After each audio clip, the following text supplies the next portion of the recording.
Hello हाँ, everyone. Trust में आपका स्वागत है। आज हमारे साथ जुड़े हैं Lalji Desai ji, the national president of Congress Seva Dal. Welcome Lalji to the show. Sir, सबसे पहले तो हम आपसे पूछेंगे, आप हमें अपने बारे में कुछ बताइए, अपने राजनीतिक सफर के बारे में, और सेवा दल से आपका क्या रिश्ता है, इस पे थोड़ा प्रकाश डालिए। जी। धन्यवाद आज के इस इंटरव्यू के लिए। मैं ये कहूँगा कि मैं सेवा दल के नेशनल प्रेसिडेंट बनने से पहले मेरा जीवन जो है वो एक ग्रामीण इलाके से मैं ताल्लुक रखता हूँ, एक पशुपालक फैमिली से जहाँ पे गाय-भैंस चरा के बड़ा हुआ, दूध बेच के बड़ा हुआ और परिवार में पहला व्यक्ति हूँ जिसको ग्रेजुएशन का मौका मिला। मेरी जो कम्युनिटी है वो चाइल्ड मैरिज से लेकर चाइल्ड लेबर से लेकर कई प्रकार के इश्यूज को झेल रही है। नॉमेडिक कम्युनिटी है जो पूरा पशुओं को लेकर देश भर में जो घूमने वाली कम्युनिटी है उनमें से मैं मतलब उस कम्युनिटी से अपना ताल्लुक रखता हूँ। गांधीयन ऑर्गेनाइजेशन में पढ़ने का मौका मिला। कुछ साल पहले सेवा दल के साथियों ने, आजादी के बाद सेवा दल के साथियों ने गांधीयन इंस्टीट्यूट खोले थे, जिसकी वजह से उन्हीं से निकले हुए कुछ सेवा दल के सेवाभावी लोगों ने हमारे गांव के पास में एक स्कूल शुरू किया था, 3 किलोमीटर की दूरी पर। तो वहां पर उस स्कूल की वजह से, उन सेवा दल के कार्यकर्ताओं की खोली हुई स्कूल की वजह से मुझे पढ़ने का मौका मिला। और हम जब प्राइमरी में पढ़ते थे या हाई स्कूल में पढ़ते थे, तब जो सेवा दल के प्रशिक्षित लोग वहां पर थे, वो आकर हमको पूरा का पूरा गांधी विचार से लेकर सेवा दल की भूमिकाओं से लेकर जो पूरा पैदल मार्च से लेकर अलग अलग प्रकार की जो सेवा दल की उस समय की जो कार्य करने की प्रणाली थी वो सब करवाते थे। वही सेवा दल का जो ड्रेस कोड होता था वो हमारे स्कूलों का भी ड्रेस कोड होता था, ब्लू चड्डी और व्हाइट शर्ट में, फिर बाद में व्हाइट पैंट और व्हाइट शर्ट। जैसे सेवा दल में बदलाव आता गया उसी तरह हमारे स्कूलों में भी बदलाव आता गया। सो प्राइमरी से लेकर ग्रेजुएशन तक मैं गांधीयन इंस्टीट्यूट में पढ़ा हूँ। मेरा ग्रेजुएशन भी उसी प्रकार से गांधीयन कॉलेज में हुआ और खास करके कृषि, पशुपालन और ग्रामीण जीवन के संदर्भ में कैसे कार्यकर्ताओं को कार्य करना चाहिए, वही हमारा स्पेशलाइजेशन था। बहुत ही यूनिक स्पेशलाइजेशन, वो भी गांधी विचार से प्रेरित, BRS, bachelor of rural studies. मुझे लगता है ये भारत में सिर्फ कुछ ही स्टेट है जहां पर इस प्रकार का ग्रेजुएशन होता है। उस प्रकार की कार्य मतलब कार्य करते करते मैं एनजीओ सेक्टर से जुड़ा, आगा खान फाउंडेशन करके एक ऑर्गेनाइजेशन में कम्युनिटी ऑर्गेनाइजर के तौर पे अपने कार्यकाल का 1988 में शुरुआत करता हूं और 6 गांव में आदिवासी क्षेत्र में रहकर कुछ साल काम किया। फिर धीरे धीरे उसी संगठन के अंदर, उसी ऑर्गेनाइजेशन का मैनेजर के रूप में कार्य किया। 13 साल उस ऑर्गेनाइजेशन में आदिवासियों के बीच, दलित के बीच और पशुपालकों के, किसानों के मुद्दे पर काम करते हुए एक नॉमेडिक कम्युनिटी पर काम करने वाला ऑर्गेनाइजेशन का शुरुआत किया। और उसी ऑर्गेनाइजेशन के तहत में देश और दुनिया के जो नॉमेडिक ऑर्गेनाइजेशन है उसको एक करने का काम किया।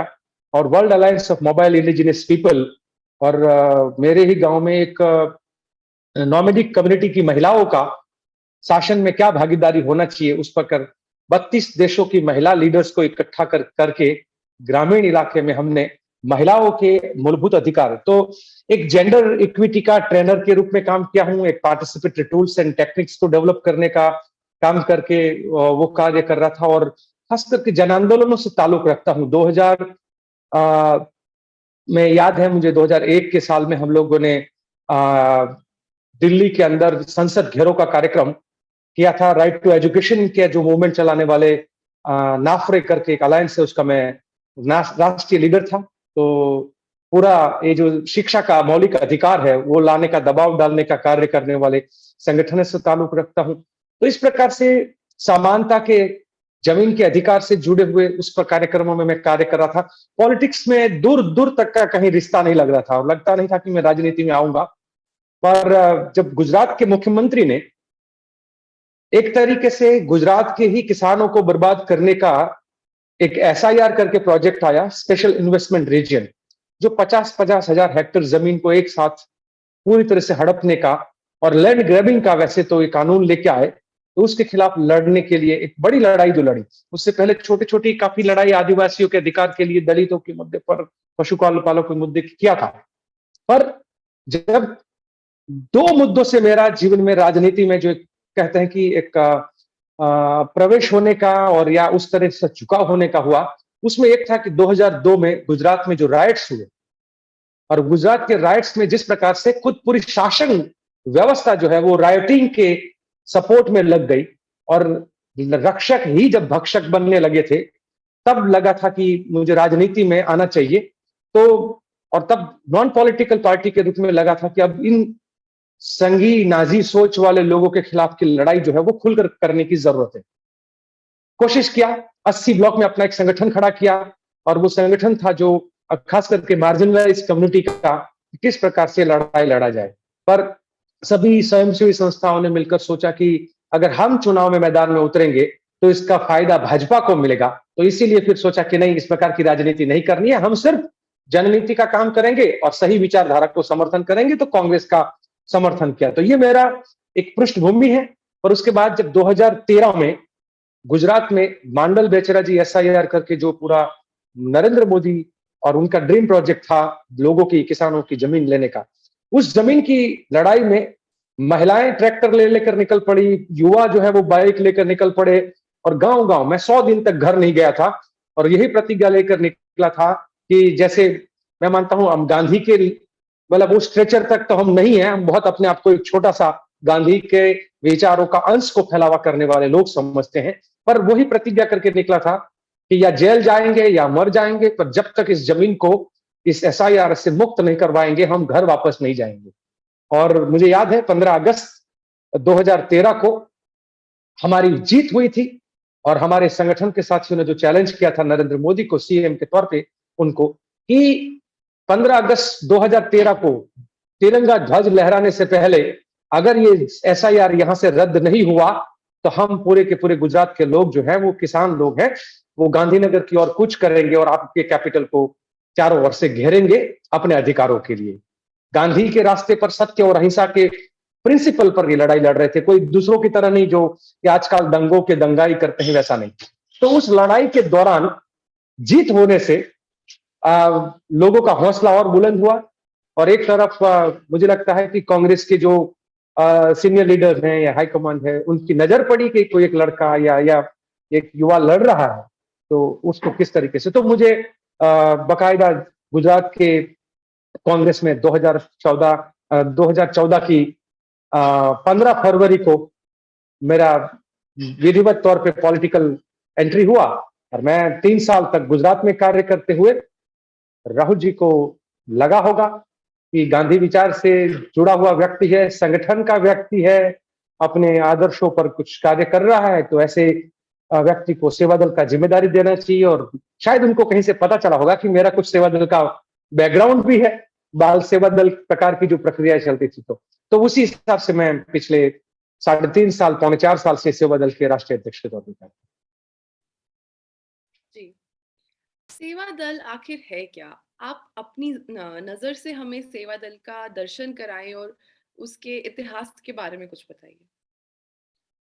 देखिए, जब आजादी के जंग में गांधी जी के नेतृत्व में जवाहरलाल नेहरू जी के, सुभाष जी के और सरदार पटेल जी के और खान अब्दुल गफ्फार खान जी के और ऐसे कई मतलब जो महान व्यक्तित्व, मैं महान पुरुष इसलिए नहीं कहूंगा क्योंकि महान महिलाएं भी वहां पर थी, तो ये महान व्यक्तित्व जो है वो लड़ रहे थे और उस समय पे इस देश में गौरव से लड़ने के लिए जो एक पूरा हमारे कांग्रेस पार्टी के जो प्रिंसिपल थे कि हम सत्य की लड़ाई लड़ेंगे, हम अहिंसक तरीके से लड़ाई लड़ेंगे, हम जो है कहीं पर भी दमनकारी नीति जो है वो उसके खिलाफ झुकेंगे नहीं, लड़ते रहेंगे, लाठी खाएंगे, गोली खाएंगे, पर हम झुकेंगे नहीं। ये सोच तो सही था, पर क्योंकि वो डिसिप्लिन कैडर नहीं था, ऑर्गेनाइज कैडर नहीं था, तो हार्डिकर जी ने जब नागपुर में झंडा सत्याग्रह शुरू किया, तब सरदार पटेल जी का और नेहरू जी का, गांधी जी का जो है वहां पे नजर पड़ी कि ये एक युवा जो है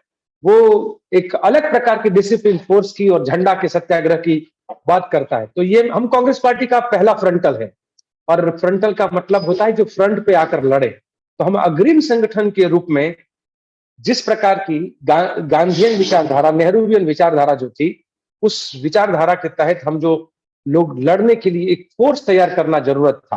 तो आप देखेंगे तो पहला जो सेवा दल का ड्रेस कोड था वो खाकी वर्दी, मतलब खाकी प्रकार का पूरा था, जैसे एक आर्मी का जो ड्रेस होता है उसी तरीके से। तो आपने कहीं पर नेहरू जी को भी उसी वर्दी में देखा होगा फोटो में, कहीं सुभाष चंद्र बोस जी को भी देखा होगा।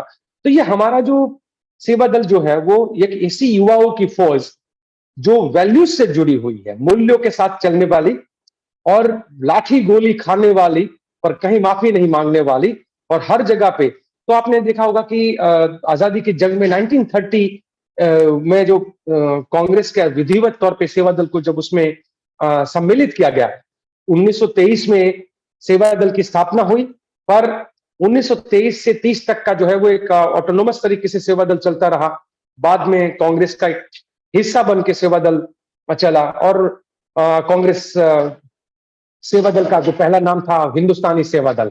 सो हिंदुस्तानी सेवा दल इस हिंदुस्तान की आजादी के लिए लड़ रहा था, हार्डिकर जी नेतृत्व कर रहे थे, और जहां कहीं कोई कार्यक्रम हो तो पहले सेवा दल की टुकड़ियां पहुंचती थी, चाहे वो आंदोलन करना है। तो वो ऐसा, जैसे आप दांडी का अगर एक एग्जाम्पल लेंगे, तो दांडी का जो नमक सत्याग्रह हुआ, वहां पर सेवा दल की टुकड़ियां पहले एक टुकड़ी जाती थी, फिर उसका कहीं ये गोरे लोग हैं उसका सर फोड़ दिया, लाठीचार्ज हुआ तो वो घायल होती थी, तो दूसरी सेवा दल की एक टुकड़ी होती थी जो उनको उठा के लाती थी, पर तीसरी टुकड़ी जो है वो फिर आगे आके लड़ने के लिए और नमक सत्याग्रह में आगे बढ़ती थी। तो आप पुराना जो हमारे सत्याग्रह के जो भी कार्यक्रम है उसको ऑर्गेनाइज करने का, उसमें लीड करने का, और हर जगह पे आजादी की जंग में अग्रिम संगठन के तौर पर लड़ने का कार्य सेवा दल ने किया। उस समय के गाने भी बहुत मजबूत थे, उस समय के नारे भी बहुत मजबूत थे, कश्मीर से कन्याकुमारी, भारत माता एक हमारी, और कांग्रेस को देता बल, सेवा दल सेवा दल। तो हर प्रकार के जो एक सोर्स ऑफ एनर्जी के रूप में संगठन युवाओं का प्रशिक्षण के हमारे जो कार्यक्रम थे वो बहुत मजबूत थे, ताकि हम नहीं चाहते थे, मतलब उस समय के जो सेवा दल के साथी हैं वो, कि कोई अप्रशिक्षित या बिना प्रशिक्षण का कोई व्यक्ति आकर किसी भी प्रकार का अपने सिद्धांतों से हटके कोई कार्य हो।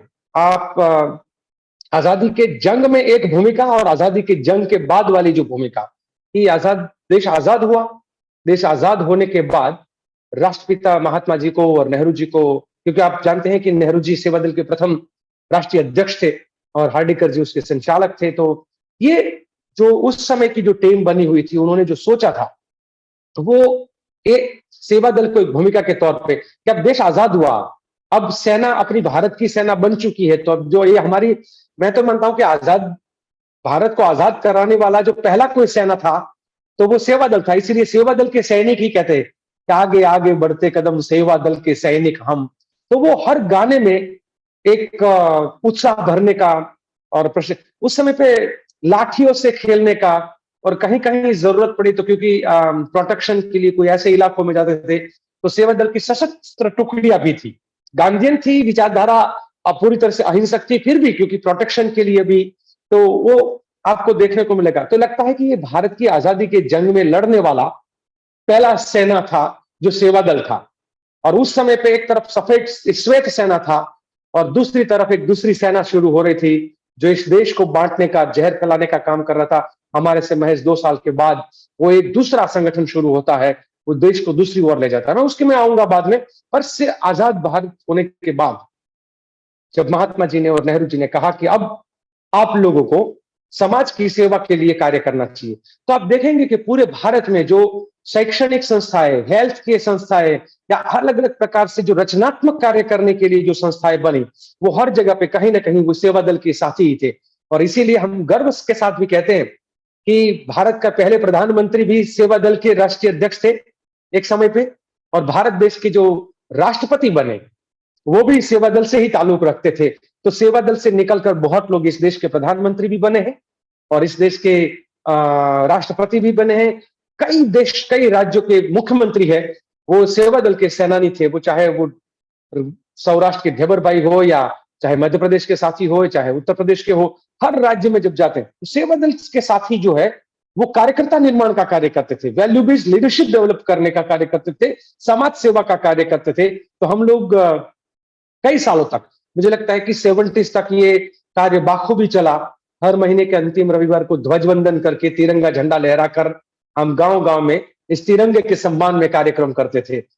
समय के साथ कुछ बदलाव हुआ, कुछ थोड़ा होता है ना, जैसे हर ऑर्गेनाइजेशन की एक ऊपर चढ़ने की स्थिति भी होती है, तो कभी-कभी थोड़ा बहुत तकलीफ वाला दौर भी होता है। तो मैं मानता हूँ कि जब राजीव जी थे, तो राजीव जी के दौर में और इंदिरा जी जब बड़ा प्राइम मिनिस्टर थे, उस समय पे पटना में 1 लाख लोगों का रैली, राजीव जी सेवा दल के इंचार्ज थे और उनके नेतृत्व में सेवा दल ने 1 लाख लोगों का पटना में रैली किया था गांधी मैदान में। और जब भी वहां जाते हैं तो आज भी वही बात होती है।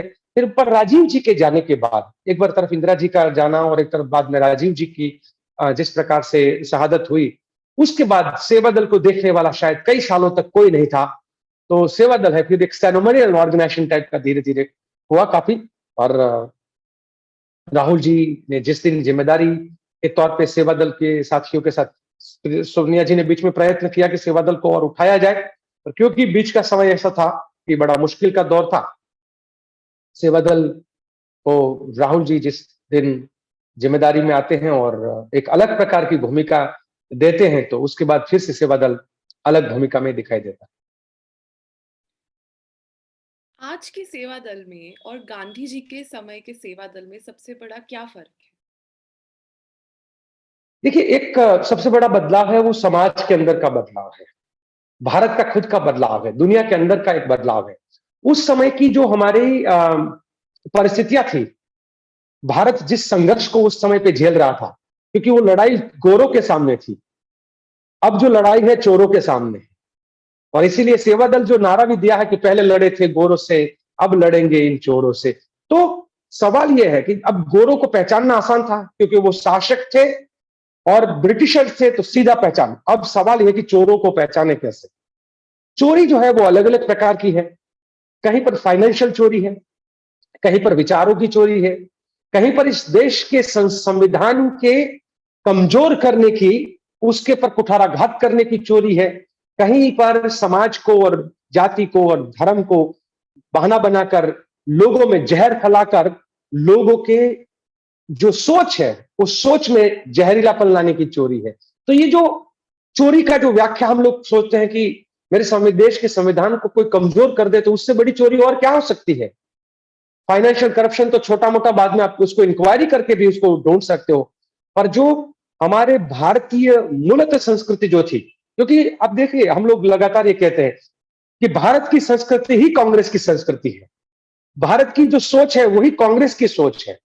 और जिस दिन जो जवाहरलाल नेहरू जी ने कहा है आइडिया ऑफ इंडिया और भारत एक खोज, अगर उसको समझ लेंगे, कांग्रेस अलग से कुछ नहीं है। इस भारत की जो सोच की जो आत्मा है, उस आत्मा को जिंदा रखने का कार्य करते हैं, वो वही संगठन है जो कांग्रेस है। सभी धर्मों को सम्मान देना, वो भारत देश की अपनी एक सैद्धांतिक और एक अपनी समझ है। कांग्रेस की भी वही समझ है। गरीब हो, अमीर हो, हर प्रकार के लोग हो, उसको बराबर का अधिकार होना कांग्रेस की सोच है, वही अपने देश की सोच है। सवाल यह है कि अपने देश की सोच, भारतीयता की सोच और कांग्रेस की सोच और गांधी नेहरूवियन जो सोच है, वो एक ही सोच है, वो समान तर सोच है। देखिए, भारत की सोच में, गांधी और नेहरूवियन सोच में बाबा साहब आंबेडकर की सोच भी आती है, सुभाष चंद्र बोस की सोच भी आती है। बहुत लोगों को ये नहीं पता है कि ये लोग भगत सिंह को और कांग्रेस को अलग करने की जो कोशिश करते हैं, उनको भगत सिंह के साथ जो जिसको शहीद आजम माना जाता है, उनके साथ जो चढ़े थे फांसी के फंदे पर, वो कौन लोग थे? राजगुरु थे, वो सेवा दल के तो थे, सेवा दल के हमारे राष्ट्रीय प्रशिक्षक थे। अब सवाल ये होता है, इनको नहीं पता है, इनको हिस्ट्री भी कुछ लोगों को नहीं पता है कि सेवा दल का राष्ट्रीय प्रशिक्षक और शहीद आजम और जो हमारे तीनों साथी उस समय पे जो थे, वो तीनों साथ में काम करते थे। वहां पर तो हमारे साथियों ने अपनी शहादत भी दी है। दो प्रकार की धाराएं एक साथ चली थी। तो मैं कहता हूं कि जो उस समय पे था कि देश के लिए कुछ करना है, मर मिटना है, वहां सत्ता नहीं थी। जब गांधी जी, नेहरू जी की नेतृत्व में और सरदार पटेल के नेतृत्व में कांग्रेस पार्टी और पूरे मतलब सुभाष जी से लेकर कई मतलब एक एक का नाम लेने, तो मतलब कहते हैं ना, हमारी विरासत तो इतनी रिच है कि जिसमें आप हर नाम याद करोगे तो एक इतिहास के पन्ने वहां पर लिखे जाएंगे, उतनी बड़ी। तो वो हर व्यक्ति जो इस देश के लिए मर मिटने के लिए आया था, हर व्यक्ति इस देश की आजादी के लिए दीवाना था। किसी को पता नहीं था कि कोई प्राइम मिनिस्टर बनेगा या कोई फाइनेंस मिनिस्टर बनेगा या कोई कानून मंत्री बनेगा, किसी को कुछ नहीं। सबको एक ही पता था, इस देश को आजाद करवाना है और देश की आजादी के लिए मर मिटना है। वो दीवानापन था, उसके लिए लाठी मिले, गोली मिले, जेल हो, कुछ भी हो। तो उस समय का जो संगठन था, उस समय का जो सोच था देश के अंदर, वो देश के प्रति दीवानापन था, देश को आजाद करवाने का दीवानापन था। पर बदलाव जो हुआ वो ये हुआ कि देश आजाद होता है, सेवा दल के साथी, कांग्रेस के साथी पूरे भारत में रचनात्मक कार्य करते हुए, संघर्ष के कार्य करते इस देश को एक ऊंचाई पर ले जाते हैं। धीरे धीरे धीरे धीरे जो देश में सुई नहीं होती थी, उस देश को आज आप सब जानते हैं कि वो चाहे परमाणु वाली बात हो या चंद्र पर पहुंचने वाली बात हो या चाहे दुनिया भर में टेक्नोलॉजी में लीड करने वाले देश की बात हो, वो एक विरासत से ही आती है। वो चाहे नेहरू जी ने शुरू किए हुए लाल बहादुर शास्त्री जी ने किए हुए कार्य हो, इंदिरा जी के कार्य हो, राजीव जी के कार्य हो, या हमारे प्रधानमंत्री जो मनमोहन सिंह जी ने जो बदलाव की पूरी प्रक्रिया की। तो आप पूरी की पूरी अगर उस सोच को देखेंगे तो एक देश को एक मुकाम पे ले जाते हैं और पूरी दुनिया में एक तरफ अमेरिका और रशिया को टक्कर देने वाला वैचारिक तौर पे भारत देश को लोग देखने लगते हैं कि एक 5 अगर सुपर पावर देश, सुपर पावर का मतलब ये नहीं है कि किसी को दबाओ, सुपर पावर का मतलब है दूसरे देशों को मदद करो। आप इतने पावरफुल बनो कि किसी और को आप उस पावर को कर जरिए मदद कर सको। तो ये सोच के साथ पूरा देश खड़ा हुआ। अब जब देश मजबूत स्थिति में आता है तो शायद सेवा दल को लगा कि अब देश ठीक हो गया है, सब कुछ ठीक चल रहा है, हमारी जरूरत कम है। तो सेवा दल के साथी भी थोड़े थोड़े, मुझे लगता है कि एक निष्क्रियता भी आई थी। और ऐसे भी जब तक युद्ध की स्थिति नहीं होती है, सेना थोड़ी समझ सकते हैं कि अब बाहर बहुत कम निकलती है। पर 2013 के बाद भारत बदला है। 2013 के बाद अगर देखें तो 13 तक हमारी जो यूपीए सरकार वगैरह थी, तो राइट बेस पूरे कानून आना शुरू हुआ था। जो सत्ता का केंद्रीकरण था उसको पूरी तरह से विकेंद्रीकरण करने का कार्य, एक के बाद एक नए कानून, right to education, right to information, right to food, right to work, हर अधिकार को जनता के हाथों में देने का माननीय सोनिया जी और मनमोहन सिंह जी ने जो पूरा शुरू किया था। तो एक तरफ यह प्रक्रिया, पर 2014 के बाद एक देश में तानाशाह आता है। 2014 में एक ऐसा तानाशाह आता है कि देश की धरोहर को खत्म करने का कार्य करता है। देश के जो प्रिंसिपल्स है, भारतीयता की जो सोच है, उस सोच को मिटाने का कार्य करता है। और वो एक दूसरी सोच लेके आते हैं जो नाजी सोच से प्रेरित है। तो मैं तो बहुत बार कहता हूं कि नाजी, संघी और तालिबानी सोच है, वो एक सोच है, सुपर ह्यूमन कॉन्सेप्ट वाली सोच है, उच्च मानववाद वाली सोच है। उस सोच ने इस देश को जाति और धर्म में पूरा बांटने का शुरू किया।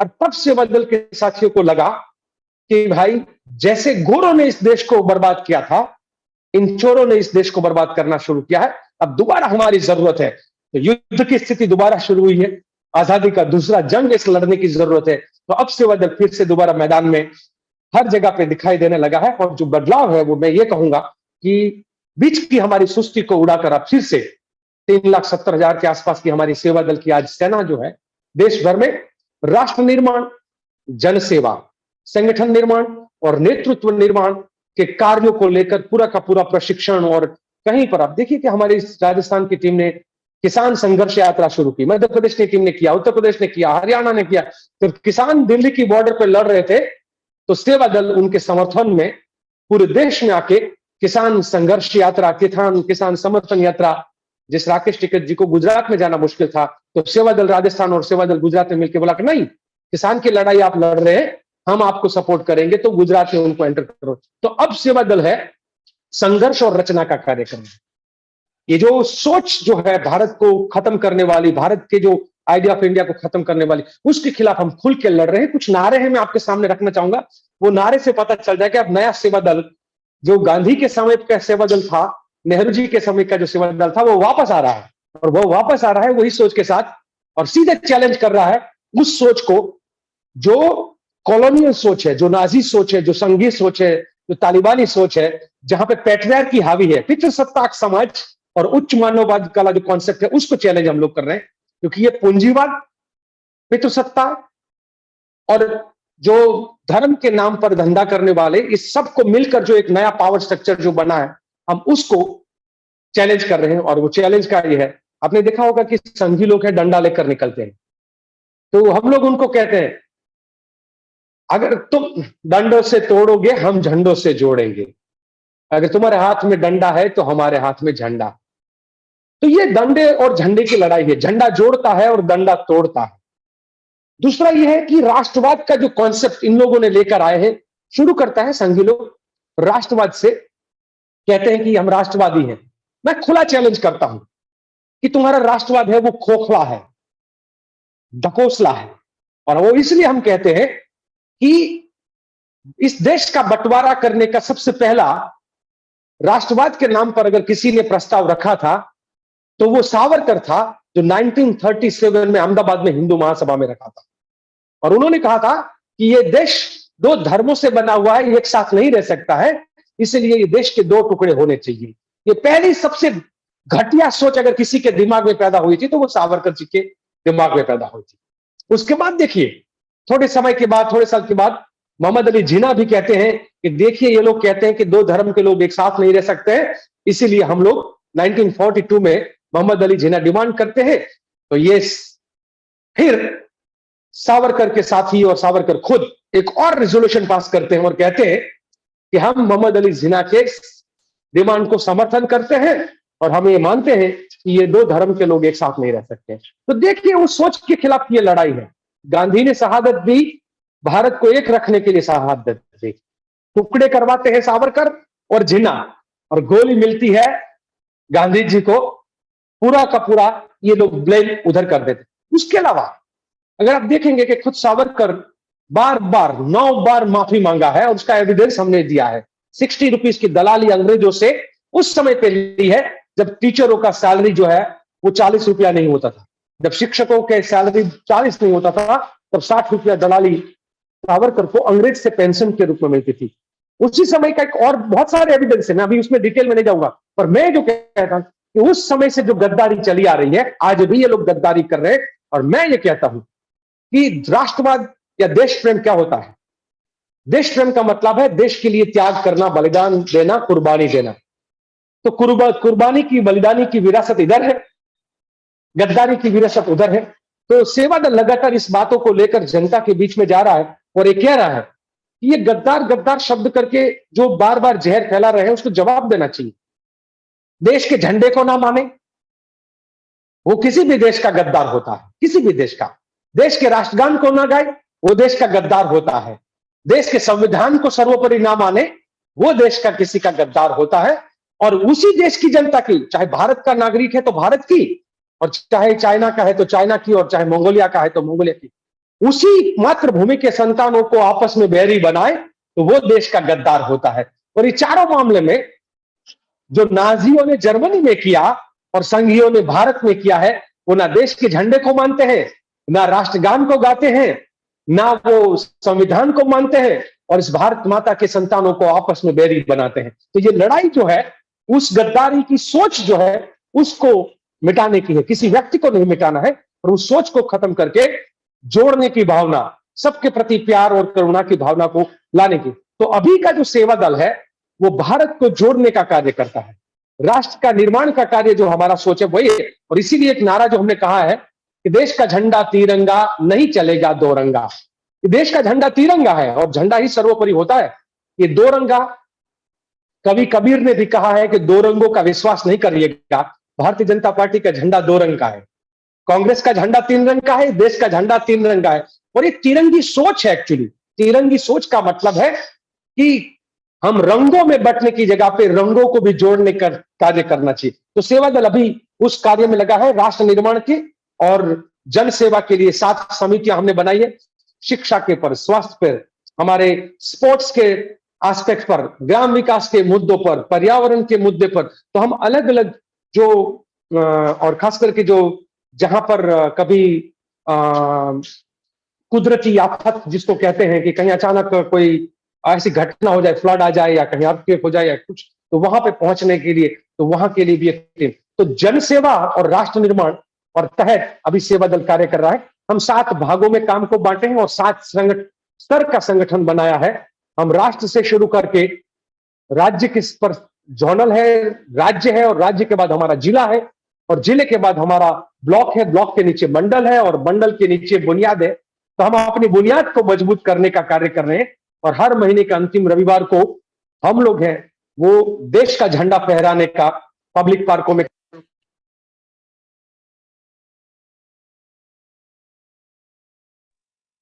लगा हुआ है।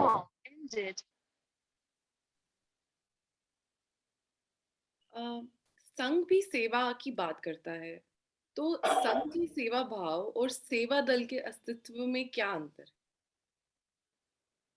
देखिए, संघ जो है वो सेवा की बात करता है और उनकी सेवा के नाम पर वो लोगों से ज्यादातर आप देखेंगे संघ ने करीबन 136 ऑर्गेनाइजेशन खड़े किए और वो 136 जो ऑर्गेनाइजेशन है वो एक एनजीओ के तहत काम करते हैं। कहीं सरकार का फंड भी लेते हैं, विदेश से भी फंड लेते हैं और वो सब कुछ करने के बाद वो इसी प्रकार के फंड को यूज करते हैं। शुरुआत में बच्चों के साथ स्पोर्ट्स एक्टिविटी करते हैं, उसके बाद हम कहते हैं कि क्या त्रिशूल और तलवार बच्चों को देंगे। वो संघ की शाखाएं हैं, वो शाखाओं में त्रिशूल और तलवार दिया जाता है। हम लोगों ने संस्कार केंद्र शुरू किए हैं और वहां पर हम लोगों ने बच्चों को परिवार और समाज के लिए क्या हमारा दायित्व है हम उसके लिए बात करते हैं, एकता, अखंडता और बंधुत्व की बात करते हैं। तो उनकी जो सोच है वो बांटने वाली है, जहर फैलाने वाली है। हम तो कहते भी हैं कि वो लोगों के बसे बसाए घरों को और बस्तियों को उजाड़ते हैं और हम जो है लोगों का आशियाना बसाने का कार्य करते हैं। वो जो है अब देखेंगे और उनके लिए भी है कि वो दंगों के दंगाई हैं तो हम शांति के सिपाही हैं। वो दंगे करवाने के लिए निकलते हैं। तो सेवा का तो एक उनका मुखौटा है, वो नाम सेवा, उसमें राष्ट्रीय स्वयं सेवक संघ क्यों दिया है मुझे तो अभी तक समझ में नहीं आ रहा है। वो राष्ट्रीय दंगा संघ है, वो दंगे करवाने का कार्य करते हैं। और आप देखिए उनकी राष्ट्रीय कमेटी में कौन लोग बैठा हुआ है, इस भारत का प्रतिनिधित्व तो नहीं करता है, एक भी महिला नहीं है उनके राष्ट्रीय जो उनकी जो नेशनल बॉडी है उसमें एक भी महिला नहीं है। तो क्या ये पुरुषों का संगठन है?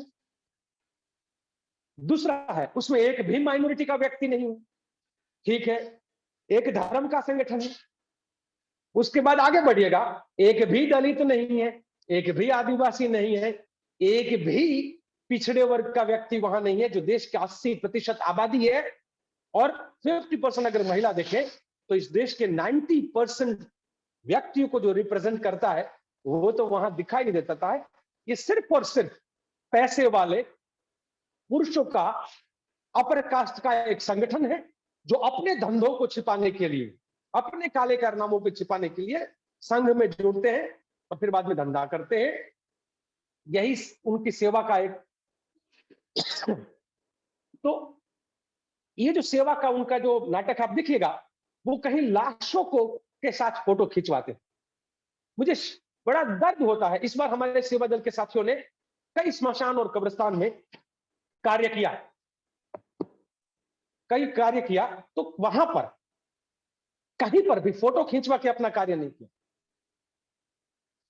कहीं पर भी उसकी वीडियो क्लिप नहीं डाली। अब संघ के लोगों को देखना, वो चड्डी और टोपी पहन के थोड़ी देर के लिए जाएंगे, फोटो खिंचवाएंगे, बाद में फंड इकट्ठा करेंगे।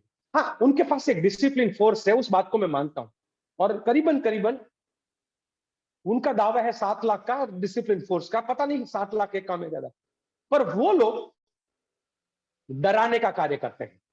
देखिए उनका परेड देखिएगा, लाठी लेकर निकलेंगे और लोगों को सो ये भय का साम्राज्य खड़ा करेंगे और वो बात शुरू करेंगे राष्ट्रवाद से, फिर आएगा धर्मवाद पे, फिर आएगा जातिवाद पे और फिर आएगा परिवार पर।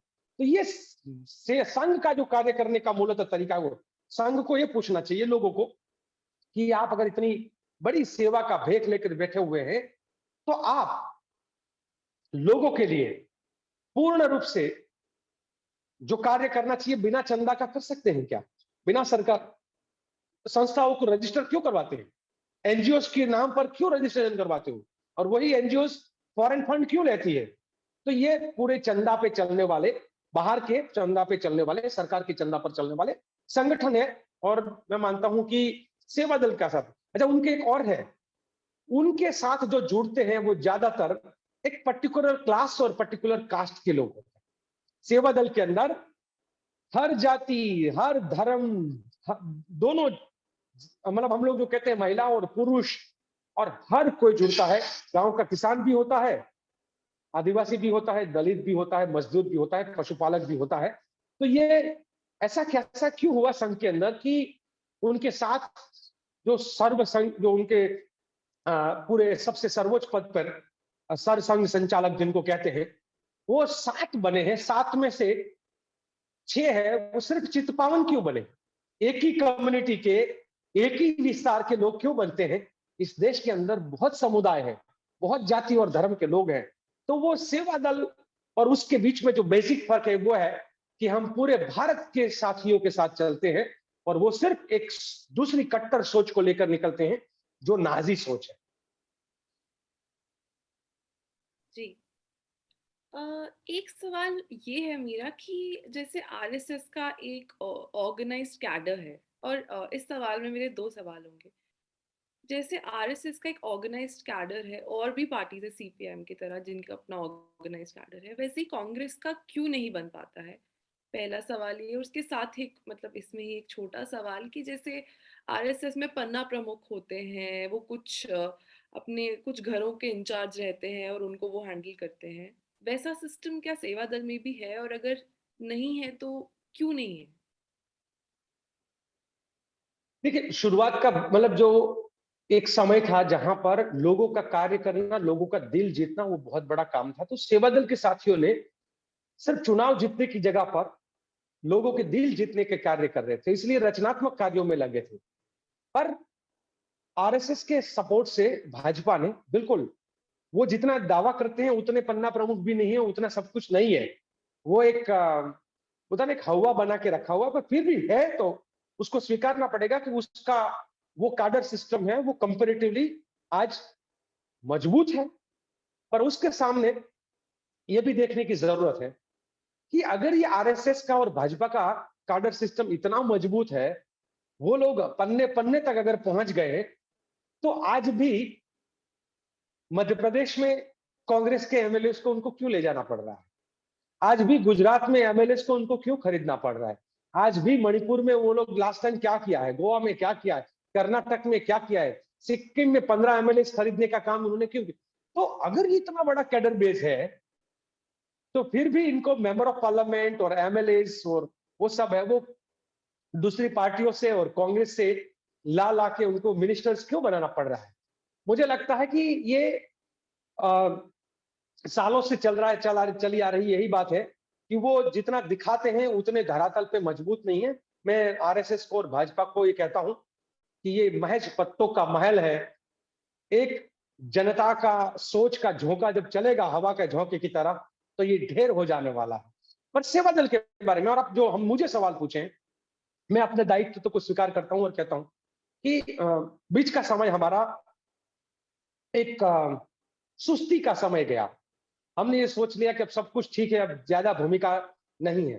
पर पिछले 3 साल से हम लोग जो लगे हुए हैं, सेवन लेयर्स ऑफ ऑर्गेनाइजेशन। अभी मैं यूपी के चुनाव की मैं अगर बात करूं तो हमने सब जगह पे तो नहीं, पर 75 प्लेस पर सेवा दल ने 2 प्रकार की टीमें उतारी है। एक है विधानसभा प्रेरक है और एक विधानसभा नायक है। लोकल जो होता है हमारा सेवा दल का साथी, वो नायक है, और बाहर से जो मदद करने के लिए आता है वो प्रेरक है। सो नायक और प्रेरक की हमारी जो जोड़ी है, वो विधानसभा के स्तर पे, और हर विधानसभा को 10 भाग में बांटकर मंडल के स्तर पे, और फिर उस मंडल को 3 भाग में बांट कर समूह के स्तर पे। सो हम लोग विधानसभा, मंडल और समूह, वहां तक हम लोग पहुंच रहे हैं। और मैं ये प्रतिज्ञा के साथ, क्योंकि सेवा दल 2023 में 100वें साल में प्रवेश कर रहा है हमारा। अभी हम 99 साल के सेवा दल हो चुका है, 100वें साल में हम प्रवेश करने जा रहे हैं। देश भर में सेवा दल लगातार सहयोगी, समर्थ, क्योंकि हमारे साथ जुड़ता है तो सहयोगी बनता है, पहले सहयोगी के रूप में आता है, फिर उसको ट्रेनिंग और देते हैं, उसको समर्थ बनाते हैं, और समर्थ बनने के बाद उसको हम विशारद यानी कि ज्ञानी वाला ट्रेनिंग में ले जाते हैं। और वो विशारद वाला प्रशिक्षण प्राप्त करने के बाद वो 11 दिन का है। पिछले साल हमारे 3 विशारद कैंप हुए, इस साल भी हमारे विशारद कैंप शुरू हो गए। अभी कोरोना काल की वजह से थोड़ा थोड़ा बीच में ब्रेक होता है। आज जब मैं और आप बात कर रहे हैं, तो कर्नाटक में जो गढ़ प्रभा में हार्डिकर जी के नाम पर सेवा दल का प्रशिक्षण सेंटर जो है, वहां पर 100 महिलाएं वहां पर समर्थ कैंप में बैठी हुई है, ट्रेनिंग ले रही है। तो सेवा दल का देश भर में प्रशिक्षण कैंप चल रहे हैं, और वो प्रशिक्षण कैंप के जरिए हम विशारद यानी कि तीसरे पायदान पे पहुंचना है, और उसके बाद हमारा जो कैंप है, शिविर है, उसको हम लोग कहते हैं राष्ट्र रत्न। हम इस देश के हीरो को इकट्ठा करना चाहते हैं, और उसको पूरा घीस के हीरा बनाकर, डायमंड के तौर पे, तो राष्ट्र रत्न बनाकर फिर उसमें से जो आगे बढ़ते हैं, वो आगे जाके 15 दिन की ट्रेनिंग के बाद फिर और 21 दिन और समाज में काम करने के बाद तपस्वी के लेवल पे, और तपस्वी का मतलब है इस देश के लिए तप करना, इस जनता के लिए तप करना। तो अब सेवा दल जो है वो धीरे धीरे, हम लोगों ने पिछले 2 साल में करीबन करीबन 1500 लोगों को 11 दिन के प्रशिक्षण, जो थर्ड लेयर ऑफ जो हमारा ट्रेनिंग है, वहां तक हमने पहुंचाया है। और हम चाहते हैं कि देश भर के अंदर हम करीबन 500 लोग ऐसे तैयार करेंगे जो देश के लिए पूर्णकालीन, और ये जो लड़ाई की सोच है, शब्दों में मैं कहूंगा कि आरएसएस प्रचारक तैयार करता है, सेवा दल विचारक तैयार करता है।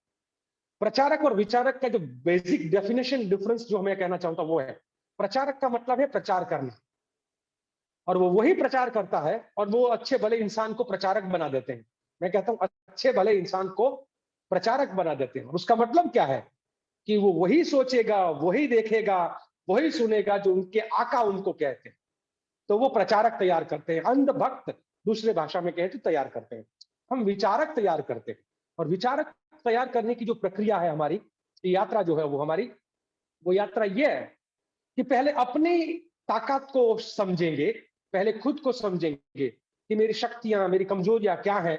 मेरा अब सेल्फ एनालिसिस होगा, सेल्फ को समझेंगे, अपने गोल तय करेंगे, फिर समाज के लिए कार्य क्या करना है, देश राज्य के लिए क्या करना है, इस देश के लिए क्या करना है। फिर हम लोगों का जो है कि जय जगत का गीत है, हम लोग कहते हैं जय जगत जय जगत जय जगत पुकारे जा। तो हम जय जगत का नारा लेकर निकलते हैं कि सबकी जय, किसी की पराजय नहीं। तो ये जो सेवा दल है, और वो सही है क्या है, गलत है क्या है, वो फैसला खुद सेवा दल का व्यक्ति खुद करेगा, उसको कोई आदेश नहीं मिलेगा।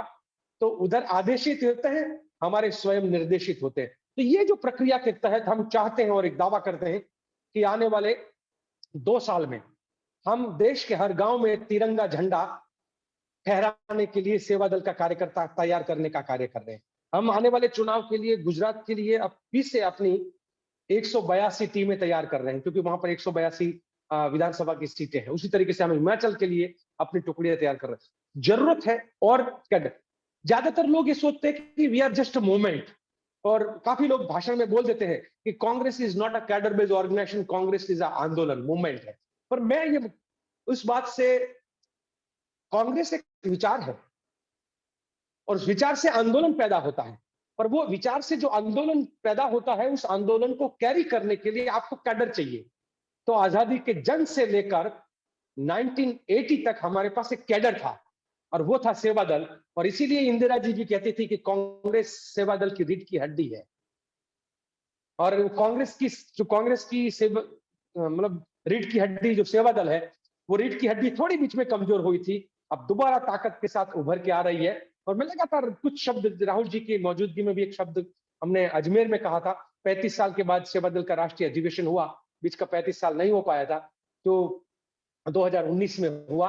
और उस अधिवेशन के अंदर मैंने कहा था कि हमारी विचारधारा एक मजबूत है, हमारी जड़ें बहुत मजबूत है। तो सेवा दल की विचारधारा, कांग्रेस की विचारधारा, इस देश की विचारधारा इतनी गहरी, इतनी मजबूत है, तो हम तो वो अमर पंछी की तरह है, उसको काट दो, खत्म कर दो, मार दो, जला दो, फिर भी उस राख से ऊंची उड़ान भरने के लिए लगातार तैयार रहता है। और इसीलिए लोग जो है वो सेवा दल के साथ ही आज आपको देश भर में दोबारा देखने को मिलते हैं। अंत में मैं आपसे कहना चाहूंगी कि जो देश के लोग हैं, स्पेशली जो युवा हैं, as the national president of Seva Dal, आप उनको क्या मैसेज देना चाहेंगे? कैसे आप उनको मोटिवेट करना चाहेंगे कि आप और भारी मात्रा में सेवा दल की ओर आए और ज्वाइन करें? आप क्या मैसेज देना चाहेंगे यूथ को? मैं देश के सभी युवाओं को, महिलाओं को, मतलब सभी जो लोग हैं उनको ये कहना चाहूंगा कि देखिए, सबको खुद तय करना है कि सही क्या है और गलत क्या है। किसी के कहने पर सही और गलत का फैसला मत करिएगा, आपका खुद का दिमाग का इस्तेमाल करिएगा कि सत्य बड़ा है या सत्य बड़ा है। आप कौन सा रास्ता चुनोगे, सत्य का या असत्य का, हिंसा का या अहिंसा का? आपको तय करना होगा खुद की रास्ता कौन सा आप चुनेंगे। आप किसी के लिए भी बनी बनाई इमारत को गिराना बड़ा आसान होता है, किसी भी समाज में जहर फैलाना बड़ा आसान होता है, किसी भी धर्म को कौम को आपस में लड़ाना और हिंसा की गोली खेलना बड़ा आसान होता है। पर जो मुश्किल है वो तो यह है कि किसी को हाथ पकड़कर उठाना और उसको चलते हुए दौड़ते हुए करना। मुश्किल काम तो वो है जो किसी का गिरा हुआ मतलब जो जो बिखरा हुआ है उसको समेटना। जोड़ना मुश्किल है, तोड़ना बड़ा आसान है। आसान काम को हर कोई कर लेगा, मुश्किल काम को चुनिएगा। देश भारत को अगर आप चाहते हो कि मेरे देश को कोई गाली दुनिया का कोई भी सिटीजन ना दे, मेरे धर्म को कोई गाली ना दे, मेरे जाति को कोई गाली ना दे, तो ये एक बात मन में ठाननी होगी कि आपको खुद को भी तो तय करना पड़ेगा कि आप किसी देश को गाली नहीं देंगे, किसी धर्म को गाली नहीं देंगे, किसी जाति को। तो हम जैसा करेंगे वैसा सामने वाला भी करेगा। हम चाहते हैं कि समाज जैसा होना चाहिए, देश जैसा होना चाहिए, वैसा खुद का भी बर्ताव होना चाहिए। और मैं ये कहूंगा कि साथियों आइए, तय करिएगा, सहकार में आइएगा, हमारे साथ जुड़िएगा और जुड़कर देश की एकता, अखंडता और बंधुता के लिए लड़ने के लिए तैयार हो जाइए।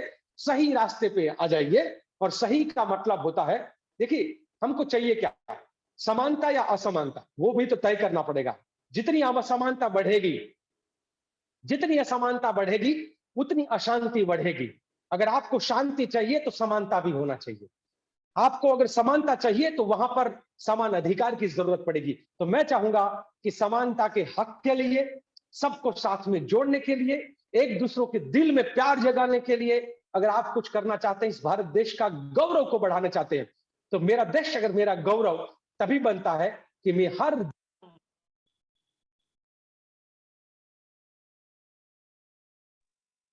लिए आप लोग आइए, जुड़िए और देश के लिए, दूसरी आजादी के जंग के लिए आप तैयार हो जाइए। मैं यही कहूंगा। बहुत बहुत धन्यवाद हमारे शो में आने का। Thank you.